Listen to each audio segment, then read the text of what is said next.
सभी साथियों को नमस्कार, गुड इवनिंग। तो आज हम चर्चा करेंगे 27 जनवरी 2023 और 27 जनवरी 2023 के जितने भी इंडिया और वर्ल्ड के जो करंट अफेयर्स के क्वेश्चन बनते हैं, तो आज उनका हम डिस्कशन करेंगे। पूरा वीडियो ध्यान से देखना और लास्ट में आपसे क्वेश्चन पूछूंगा जिनके जवाब आपको कमेंट बॉक्स में देना होगा। तो आज आपको क्लास शाम को मिली है, कुछ सुबह आपको पता है कुछ टेक्निकल समस्या और कुछ कार्य की वजह से आपको ये क्लास नहीं मिल पाई। तो शाम को अब 5:30 पर आपको ये लाइव क्लास स्टार्ट हो चुकी है।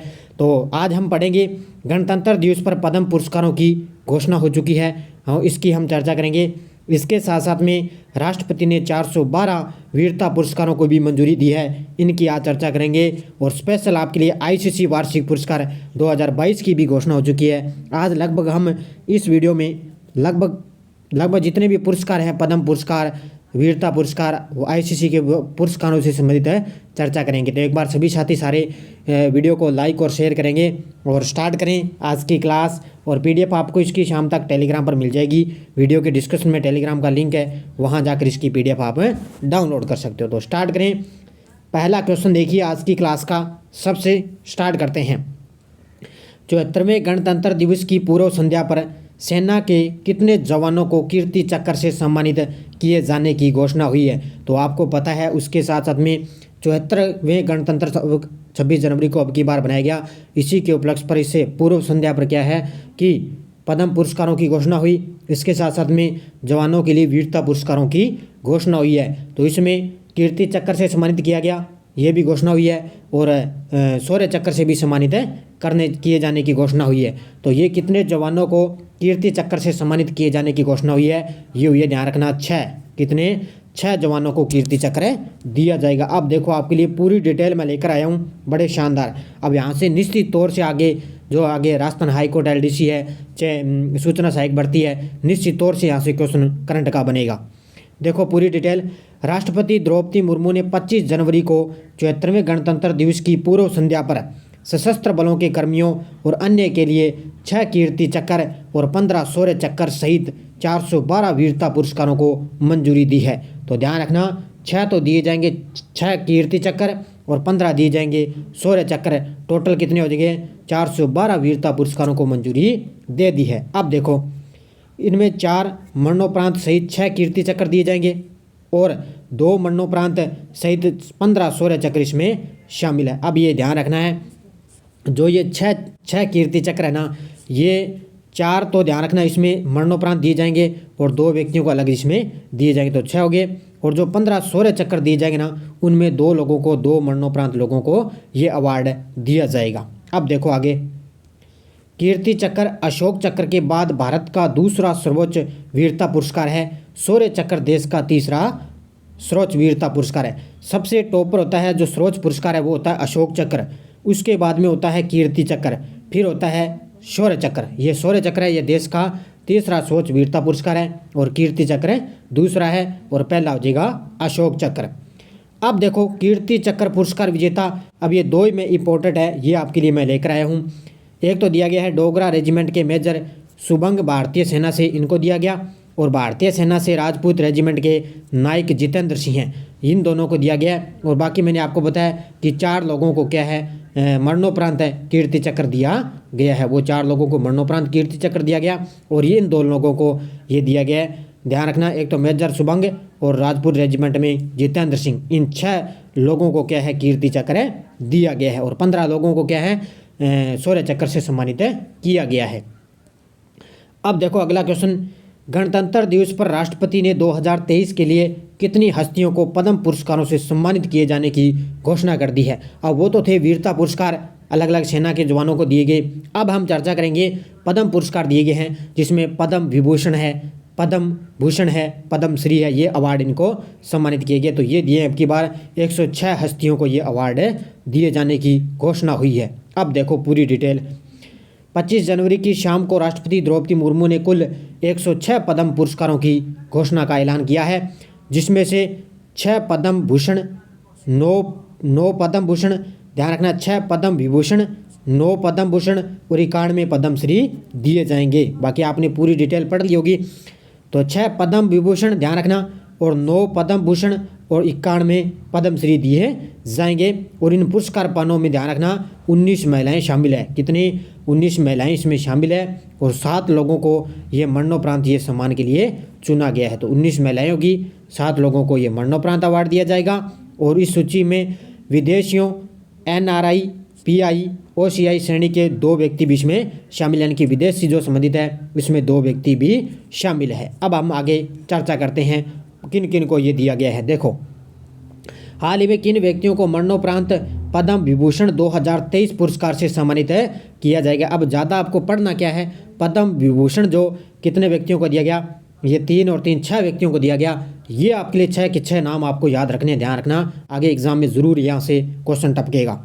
तो पद्म विभूषण की बात करें तो ये 3 व्यक्ति हैं जिनको मरणोपरांत दिया गया है। अब आपको कल परसों ही मैंने बताया था बालकृष्ण दोषी, इनका अभी हाल ही में निधन हुआ है, इनको मरणोपरांत दिया जाएगा। अब वास्तुकला के क्षेत्र में इनका संबंध है गुजरात।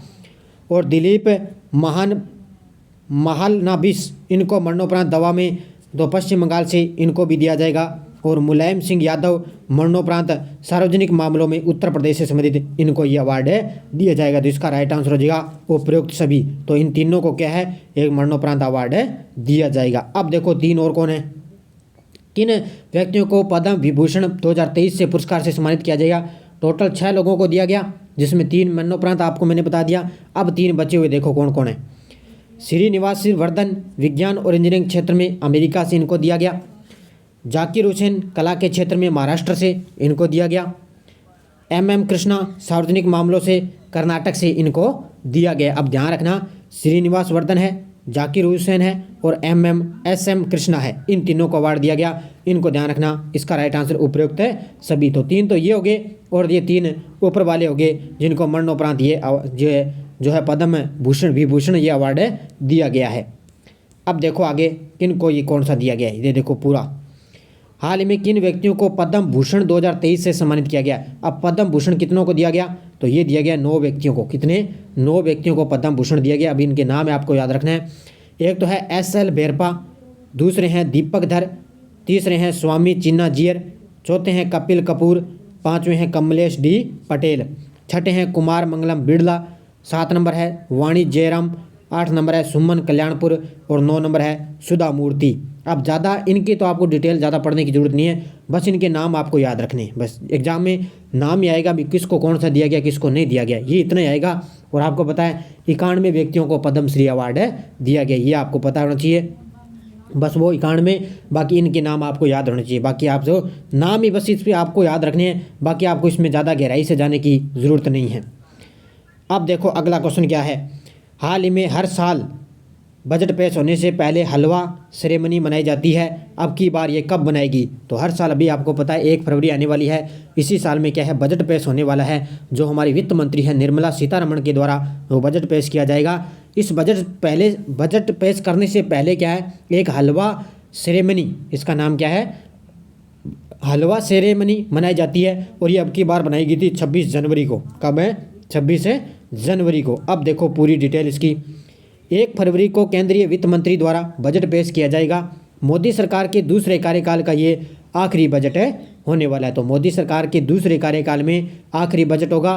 26 जनवरी को बजट योजना प्रक्रिया पूर्ण होने के उपलक्ष्य में एक पारंपरिक हलवा अनुष्ठान आयोजित किया जाएगा। अब इसका मतलब ये होता है कि मतलब हमने बजट पर पूरी तरह से जो है कौन कौन सा बजट है वो पूरी तरह से तैयार हो चुका है।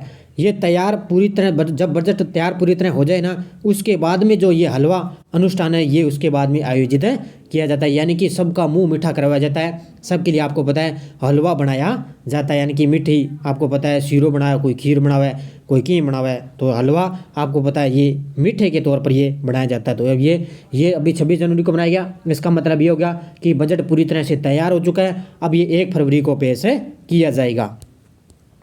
8 नंबर प्रश्न देखो, ICC वार्षिक पुरस्कार 2022 में किस देश के बाबर आजम ने 2 व्यक्तिगत अवार्ड जीते हैं। अब ICC ने क्या है वर्ष पूरे साल के लिए एक वार्षिक पुरस्कारों की घोषणा कर दी है, जिसमें से देश के किसके, ये पाकिस्तान, यानी कि पाकिस्तान टीम के, यही ध्यान रखना पाकिस्तान टीम के हैं, पाकिस्तान टीम के हैं बाबर आजम ने 2 व्यक्तिगत अवार्ड जीते हैं, ये आपको याद रखने हैं। अब देखो आगे, 28 से 30 दिसंबर के बीच में आईसीसी ने अवार्ड के नामित खिलाड़ियों की घोषणा कर दी, यानी कि खिलाड़ियों की घोषणा कर दी। देखो किन किन को। पाकिस्तान के कप्तान हैं बाबर आजम ने 2 व्यक्तिगत अवार्ड जीते, ये आपको याद रखना है, 2 व्यक्ति बाबर आजम ने जीते। इसमें men's T20 cricket of the year इसमें था सूर्य कुमार यादव, इसमें भारत के क्षेत्र में इसको दिया गया। उसके बाद में women's emerging cricketer of the year, इसमें महिला के क्षेत्र में रेणुका सिंह को भारत के अंदर ये अवार्ड दिए गए, ये आपको याद रखने हैं। एक तो बाबर आजम, अगर आपसे पुरुषों में पूछे तो मेंस T20 क्रिकेटर के अंदर सूर्य कुमार यादव भारत के अंदर इनको दिया गया, और महिला के अंदर आपसे पूछे तो रेणुका सिंह भारत के अंदर इनको ये जो है अवार्ड दिया गया है। अगला क्वेश्चन, हाल ही में अमेरिकी राष्ट्रपति ने जूली टर्नन को किस देश के मानवाधिकार दूत के रूप में नामित किया है? ये किया है उत्तर कोरिया के अंदर। कहाँ पर है? अमेरिकी राष्ट्रपति ने जूली टर्नन को उत्तरी कोरिया के अंदर मानवाधिकार दूत के रूप में नामित किया है। बस इतना याद रखना है कि अमेरिकी राष्ट्रपति जो बाइडेन ने जूली टर्नन को उत्तरी कोरिया में मानवाधिकार मुद्दों पर विशेष दूत नामित किया है। अगला क्वेश्चन देखो, अंतर्राष्ट्रीय सीमा शुल्क दिवस कब बनाया गया? तो अंतर्राष्ट्रीय सीमा शुल्क दिवस मनाया गया है 26 जनवरी को। कब बनाया गया? ये 26 जनवरी को अंतर्राष्ट्रीय सीमा शुल्क दिवस बनाया जाता है। भाई ये आपको इतना ही याद रखना है। अब देखो पिछले वीडियो का क्वेश्चन क्या था, इंडियन बैंक ने किस राज्य में अपना प्रमुख कार्यक्रम MSME प्रेरणा लॉन्च किया? ये किया है राजस्थान के अंदर। बहुत सारे विद्यार्थियों ने शानदार तरीके से जवाब दिए, उन सभी को हार्दिक शुभकामनाएं। अब लगातार आपको क्लासें मिलती रहेगी, बड़े शानदार। आज आपके लिए स्पेशल मैंने वीरता पुरस्कार है, चाहे ICC वार्षिक पुरस्कार है, पद्म पुरस्कार है, ये आपको मैंने स्पेशल एक क्लास आपको दे दी है। अब देखिए आपके लिए question for you, Swati Singh को वर्ष 2022 का एकलव्य पुरस्कार प्रदान किया गया, इनका संबंध किस खेल से है? निशानेबाज, साइकिलिस्ट, मुक्केबाज, पावर लिफ्टिंग? इसका जवाब आपको कमेंट बॉक्स में देना है। तो सभी साथी वीडियो को जाते जाते लाइक और शेयर करेंगे। और ये ध्यान रखना, अब की बार जितने भी पद्म विभूषण और पद्म भूषण दिए गए ना, ये अलग अलग व्यक्तियों को, ये आपको नाम अच्छी तरह से याद रख लेना। चाहे आगे राजस्थान हाईकोर्ट LDC का एग्जाम है, चाहे सूचना सहायक भर्ती का एग्जाम होगा, निश्चित तौर से यहाँ से करंट में आपका लिए क्वेश्चन टपकेगा, ध्यान रखना। तो ये आपके लिए क्लास थी, बड़े शानदार तरीके से। सभी विद्यार्थी वीडियो को एक बार जाते जाते लाइक और शेयर करेंगे। सभी विद्यार्थियों को जय हिंद, जय भारत। मिलते हैं हमारी सुबह 7 बजे इंडिया करंट की क्लास के साथ। धन्यवाद। जय हिंद, जय भारत।